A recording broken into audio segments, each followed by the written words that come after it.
আসসালামু আলাইকুম। আশা করি সকালে ভালো আছেন। আপনাদের মাঝে আবার চলে আসলাম নতুন আর একটি ক্রিকেট আপডেট ভিডিও নিয়ে। আজকে কথা বলব বাংলাদেশ এবং শ্রীলঙ্কার মধ্যকার সেকেন্ড টেস্ট নিয়ে। বাংলাদেশ দিনের শুরুতে মোটামুটি খুব একটা বাজে ব্যাটিং করেছে, যার ফলে বাংলাদেশের ৭১ উপর ব্যাটিং করে ৮ উইকেট পতন হয়েছে এবং শ্রীলঙ্কার বোলিং অসাধারণ বোলিং করেছে, যেখানে আবিষ্কার ফার্নান্দেজ ১৪ ওভার বোলিং করে ২ উইকেটে ৪৩ রান খরচায় ২ উইকেট পেয়েছে। আর আরেকজন বোলার রাথানা নাইকে ১৬ ওভার বল করে ৬৩ রান খরচায় ১ উইকেট পেয়েছে।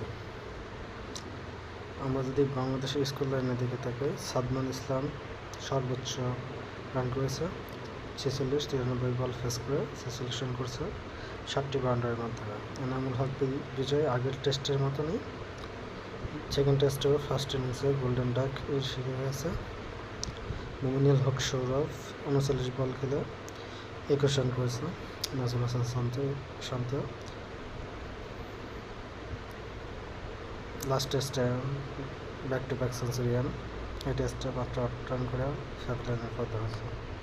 মুশফিকুর রহিম লাস্ট টেস্টে সেঞ্চুরিয়ান, এই টেস্টে ৩৫ রান করে তাকে ৭ রানের পরে হাঁটতে হচ্ছে। লিটন কুমার দাস ৫৬ বলে ৩৪ রান করছে। মেহেদী হাসান মিরাজ সেকেন্ড টেস্টে ব্যাক করছে এবং ৪২ বলে ৩১ রান করছে।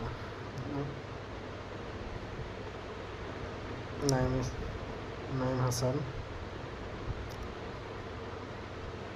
আপনার ৫১ বল ফেস করে ২৫ রান করছে। তাইজুল ইসলাম ২৪ বল ফেস করে ৯ রান করছে। এবার হাসান চৌধুরী ৫ বল ফেস করে ৫ রান করছে। Last batsman night Rana.